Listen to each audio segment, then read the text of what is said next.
Hi, I'm Mrs. Chafin, and I'm here to read you Chapter 13 of our book, and the title of the chapter is A Minor Setback.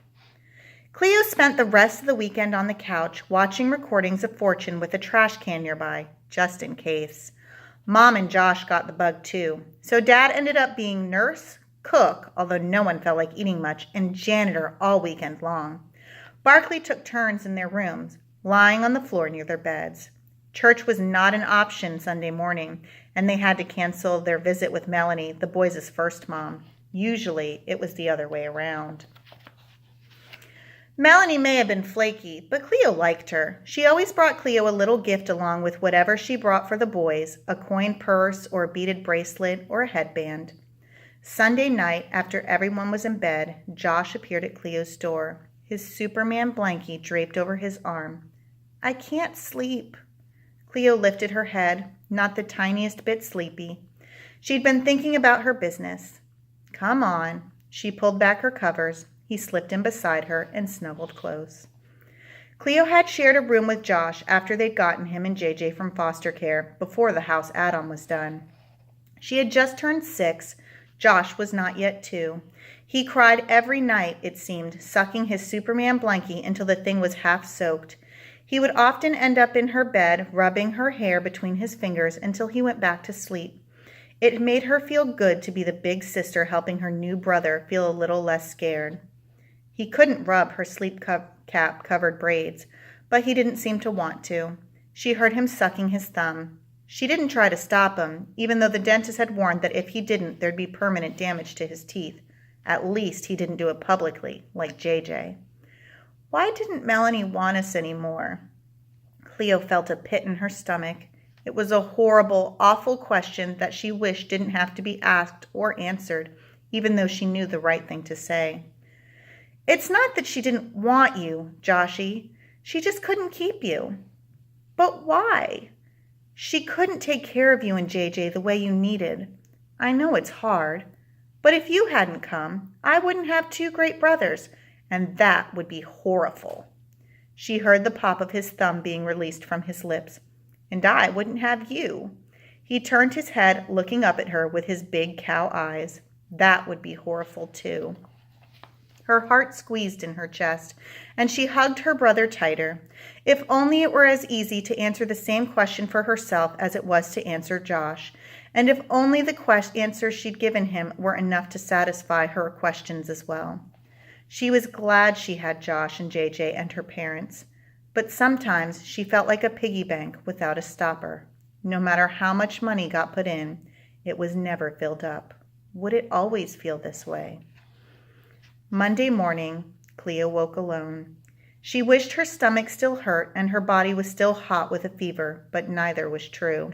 She felt totally normal and hungry. But she did not want to go to school. The story of how she'd gotten sick at the park would spread like a virus, and she would be reminded of her business failure over and over again. Mom came in, took her temperature, and told her to get ready for school.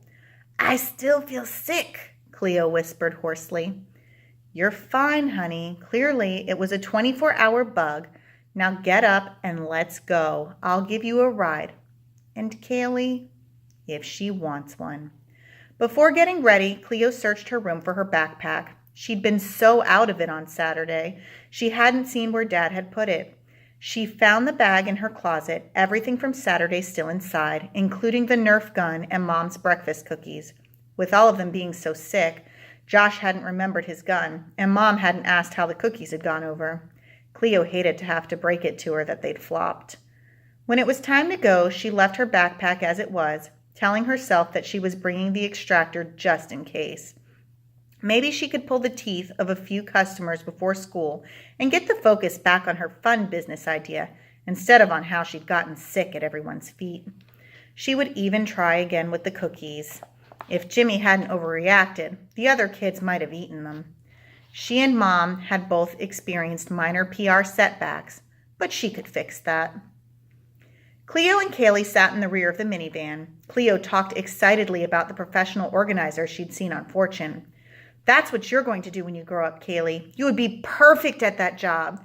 Did you know you could make a career out of organizing?" Kaylee shook her head, looking mystified. I'd hire you, Mom said. Our house needs some serious help in that department. Cleo felt a spark of excitement. That could be another business. Cleo and Kaylee's closet cleanup. Mom glanced over her shoulder. I'm not sure you're as qualified in the areas of cleaning and organizing as your friend. Cleo rolled her eyes, even though Mom was right. That's a catchy business name, though, Mom said. Speaking of which, how'd it go with the breakfast cookies? And do you have a name for them? Not yet. Cleo hoped she wouldn't ask more. And the test marketing? Cleo smacked her lips, took a breath. Well, since I didn't really get to hand them out Saturday, I thought I'd take them to school today. She paused. If that's okay with you. Sure, although they're a few days old, they may not be as good. Cleo didn't have the heart to tell her it probably wouldn't make a difference. I didn't think they were so bad. Mom eyed her in the rearview mirror. Nikki's breakfast cookies, they're not so bad. I don't know. I think it's missing something. Cleo turned to her friend. Kaylee had barely said a word since she'd shown up at their house. You okay? Kaylee looked out the window. Were her eyes watering? Cleo sat silently, not sure what to say. Mom and the boys started singing down at the station. Kaylee sniffled. Yeah, I'm okay. What's wrong?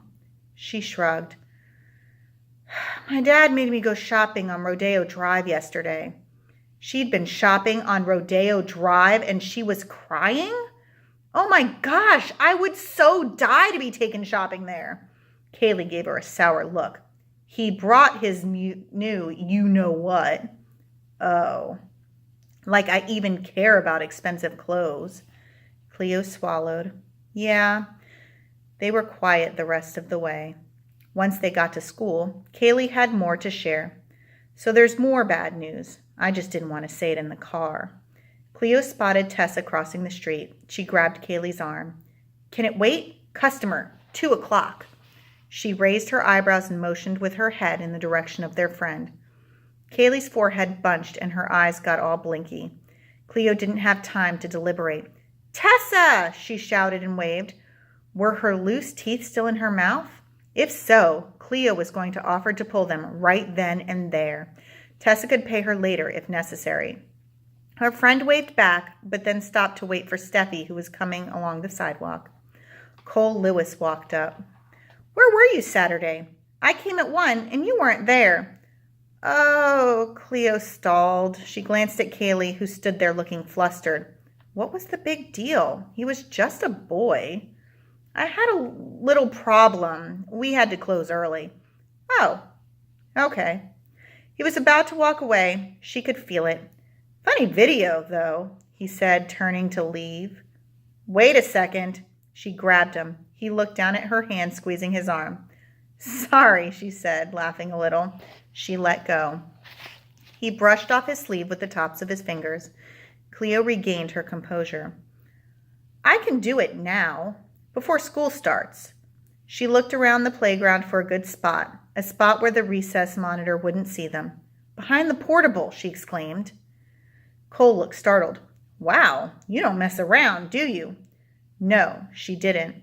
Not when she had a chance to clean up her PR mess. If big man on the classroom Cole Lewis used her service, loads of kids would be lining up to do the same. She'd be back in business for sure. Kaylee pulled her off to the side. Did you bring the Nerf gun to school? She whispered urgently. It's okay, Cleo whispered back. How had she managed to surround herself with such worrywarts? She held up her pointer finger to Cole and mouthed the words, just a sec. It's just one extraction, Jelly. It'll be super quick. No one will even see us. Cleo, you can't. You can get in serious trouble. Cole had his arms crossed. Excuse me. Are you done with your little meeting? Cleo hurried back to her customer. Kaylee huffed and walked in the opposite direction. I won't be able to video it, Cleo said. I don't care. Do you have $1? 50 cents. 50 cents? That's all I've got. Milk money. Cleo pursed her lips. Okay, 50 cents. And you become my company's official spokesperson. Cole stroked his chin. You got a deal. He stuck out his hand and they shook. The first person I'm going to send your way is my sister. She's driving my family nuts with all her whining. He jumped around on his toes, flapping his hands and making his voice go high. Ooh, my tooth! I can't eat! I can't brush my teeth! He put his hands on his cheeks and pulled down, exposing the pink skin inside his lower eyelids. It hurts! Cleo laughed at his impersonation of Lexi. She was about to suggest they go do business when Tessa and Steffi walked up. Oh my gosh, Cleo, are you all right? Tessa asked. You were so sick, Steffi added. I'm fine, thanks for asking. She smiled nervously at Cole, who looked at her suspiciously. Tessa, do you still have your canines? Yeah, I was hoping you'd pull them out for me. Perfect. Follow me. Cleo bounded toward the portable. As soon as they were out of sight of everyone on the playground, she put her pack on the ground, got a missile ready, and loaded her extractor extraordinaire. You can pay me later, Tessa, she told her friend. Within a matter of minutes, she had sent 3 teeth flying. Afterward, Cole gave Tessa a fist bump. You are one tough girl, he said. She grinned, wads of gauze stuffed in her holes. The whistle blew. Cole gave Cleo a fist bump, too. She held open her hand. I think you owe me something else as well. I was going to give it to you, he said, reaching inside his pocket. He placed 2 quarters on her palm. Oh, and I have something for you, too. She opened the bag of cookies. My mom offered them as a gift to my customers. Tessa just squinted and said, No thanks. Steffi also declined. I'll have one, Cole said. I never turn down cookies. He took a bite. His face contorted and he spit it out. Don't give these to your customers. They won't come back. Steffi and Tessa nodded, their faces apologetic. Cole dropped the cookie on the ground. Maybe a squirrel or a bird will want it, but I doubt it. Poor Mom. Back to the drawing board for her. As soon as they got into their room, Cole started grandstanding about the hole in his mouth. He paraded around, holding up his molar. Yes, I am a proud client of Cleo's quick and painless tooth pulling. Removal, Cleo corrected. Huh? Cole looked confused. It's Cleo's quick and painless tooth removal service. Oh, right. Anyway, it was quick, but it hurt like crazy. He held his cheek. It's still throbbing. Ow. Cleo glared at him. Just joking. I barely felt a thing, he chortled. A real comedian, that kid. When did you pull his tooth? Jimmy asked. Cleo glanced at Kaylee. She looked away. I thought you'd shut down your business after you lost your lunch on the sidewalk, Jimmy laughed. Several kids groaned. Mr. Boring's duck call quacked. Okay, that's enough. So, Cleo, I've been wondering all weekend, how'd it go? She had to take a sick day, Jimmy called out. Jimmy, Mr. Boring warned. Cleo lifted her chin. It's true, but I'm back in business. Tessa is another of my satisfied customers.